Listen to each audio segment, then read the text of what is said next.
मोदी साहब ने आज गुजरात की रैली में पाकिस्तानी अवाम को एक बड़ा सख्त पैगाम दिया है, पाकिस्तानी अवाम को ललकारा है और पाकिस्तानी अवाम को उन्होंने ये कहा कि सुख चैन की ज़िंदगी जियो, रोटी खाओ, वरना मेरी गोली तो है ही। मोदी साहब आपसे पूछते हैं, आप कितने के बड़े तोरमखा हैं, कितने बड़े आप करू हैं। पाकिस्तान ने अभी बनियान महसूस किया था ना, अच्छे से दुर्गत बनाई और फिर उसके बाद आप लोग अपने घुटनों के ऊपर आ गए थे। आप लोग मिन्नतें तरले करने लग गए थे और आपने ही कहा था कि अगर पाकिस्तान इस चीज़ के लिए एग्री होता है तो हम सीज़ फायर के लिए तैयार हैं। सीज़ फायर के लिए कौन भागा था अमेरिका के पास, कौन गया था ट्रंप के पास और किसने कहा था कि भाई हमारी तो बस होगी। आपको उनका पूरा खिताब बताते हैं कि उन्होंने पूरे खिताब में क्या कहा। उन्होंने कहा कि पाकिस्तान को दहशतगर्दी की बीमारी से निजात दिलाने के लिए पाकिस्तान के अवाम को आगे आना होगा। उन्होंने मजीद कहा कि पाकिस्तान के लोगों को कहना चाहता हूँ, आपने क्या पाया? इंडिया दुनिया की चौथी बड़ी मईशत बन गया और तुम्हारा क्या हाल है? आपकी सरकार और आपकी फौज दहशतगर्दी को पाल रही है। पाकिस्तान की सरकार और पाकिस्तान की फौज जो है वो दहशतगर्दी को पाल रही है, तो आप क्या कर रहे हैं? तामिल टाइगर्स को कौन पाल रहा था? बांग्लादेश में क्या मामला हुए थे? फिर उसके बाद BLA का क्या मामला है? और उसके बाद RSS हिंदुत्व, ये कौन पाल रहा है? ये भी पाकिस्तानी ही पाल रहे हैं आपके इंडिया के अंदर। उसके बाद वो कहते हैं जी कि हमने 15 दिन तक इंतजार किया कि पाकिस्तान दहशतगर्दी के खिलाफ कोई कदम उठाएगा, लेकिन शायद दहशतगर्दी ही उनकी रोजी रोटी है। जब उन्होंने कुछ नहीं किया तो फिर मैंने मुल्क की फौज को खुली छूट दे दी।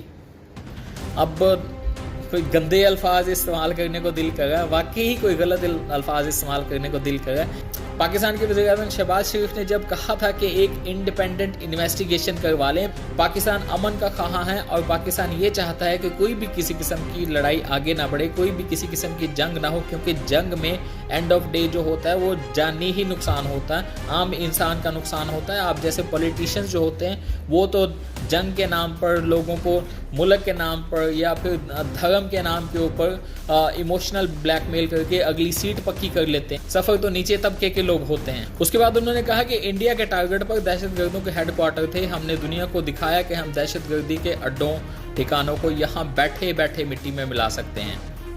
यह अफसोस होता है आपकी ऐसी बातों के ऊपर और उन लोगों के ऊपर जो लोग आप लोगों की ऐसी नॉनसेंस बातें सुनते हैं और वाह वाही करते हैं। मतलब आपके ये जो सफ़ेद झूठ हैं उनके ऊपर एतमाद करते हैं, ट्रस्ट करते हैं और फिर उसके बाद नारे लगाते हैं। फिर उसके बाद मजीद मोदी ने ये कहा कि इंडिया की कार्रवाई से पाकिस्तान कैसे बौखला गया है ये हमने भी देखा है। 9 तारीख की रात को हमारी सरहद पर भी ड्रोन आए। उन्होंने कहा कि पाकिस्तान को लगता था मोदी गुजरात का है, मगर उनको इकहत्तर याद नहीं रहा जब हमने उन्हें धूल चटाई थी। आपको सिर्फ 9 मई की रात ही याद है। 10 मई की सुबह सवेरे जब ऑपरेशन बनियान महसूस लॉन्च हुआ था, फतेह 1 मिसाइल जो आपकी एयर बेसिस के ऊपर ठुके थे, S-400 सिस्टम जो है वो तबाह बर्बाद हो गया था। आपकी एयर बेसिस जो है वो तबाह बर्बाद हो गई थी। 6 आपके जो लड़ाका तैयारे थे वो पाकिस्तान एयरफोर्स ने गिराए थे। वो आपको नहीं पता कांपा कौन था, बुखलाया कौन था? बुखला तो इंडिया गया था, बुखला तो आप लोग गए थे। मोदी साहब, आपको इस डॉग फाइट के बाद की प्रेस कॉन्फ्रेंस याद है जब आपने कहा कि पाकिस्तान ने तो हम पे ही हमला कर दिया? वो आप भूल गए? वो चीज़ें आपके ज़हन से निकल गई हैं। उसके बाद एक और बड़ी फनी बात उन्होंने की। उन्होंने कहा कि इंडिया ने उनकी फौज पर दुगनी ताकत से हमला किया। दुनिया दंग रह गई जिस तरह इंडिया ने हमला किया। पाकिस्तान कांप रहा था, उनके सारे एयर बेसिस आज भी ICU में पड़े हैं। पाकिस्तान सीज़ फायर के लिए मजबूर हो गया था। बढ़िया नहीं दो की कहा मैं थोड़ा दसो यार, है कोई हालात क्यों इतने झूठ यार? ऐसा बंदा, मतलब ऐसे बंदों को झूठ बोलते हुए भी शर्म नहीं आती, बिल्कुल भी शर्म नहीं आती आप लोगों को, इतने सफेद झूठ बोलते।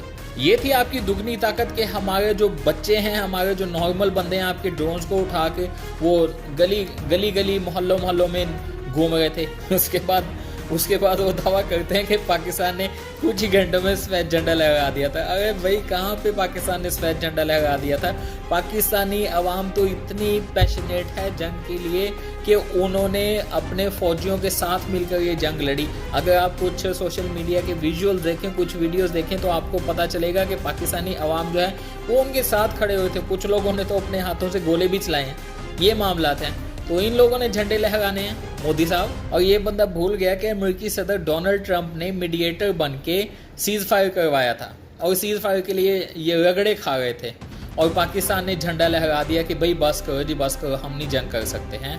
वाह भाई वाह, वाह भाई वाह, मोदी साहब क्या बात है, क्या बात है। उन्होंने ये भी कहा कि 22 अप्रैल के बाद मैं कभी छुपा नहीं, सीना तान कर बिहार में ऐलान किया था कि मैं दहशतगर्दों के ठिकानों को मिट्टी में मिला दूंगा। और याद रहे कि DGISPR के तर्जमान जो हैं जनरल अहमद शरीफ चौधरी, उन्होंने कहा कि अगरचे पाकिस्तान अमन का ख्वाह है, ताहम अगर जंग मुसल्लत की जाती है तो पाकिस्तान हर वक्त उसके लिए तैयार है। पाकिस्तानी तो पाइन तैयार ने ਤੇ ਤੁਹਾਡੀ ਸਿਰਫ ਪਾਕਿਸਤਾਨ ਦੇ ਨਾਲ ਜੰਗ ਨਹੀਂ ਹੈ, ਤੁਹਾਨੂੰ ਬੜੇ ਅੱਛੇ ਤਰੀਕੇ ਨਾਲ ਪਤਾ, ਤੁਸੀਂ ਬੜੀਆਂ ਵੱਡੀਆਂ ਗੱਲਾਂ ਹੀ ਕਰ ਸਕਦੇ ਹੋ, हैं फड़ा ही मार सकते हो ਤੁਸੀਂ।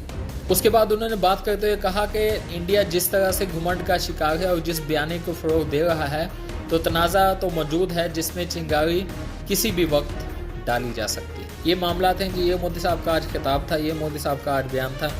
इन लोगों को ज़रा भी शर्म नहीं आती, ज़रा बराबर भी रत्ती बराबर भी कुछ भी ख्याल नहीं आता कि आवाम को किस तरह से बेवकूफ़ बना रहे, सिर्फ अपनी वोटों की खातर और अपनी अगली सीटें पक्के करने की खातर।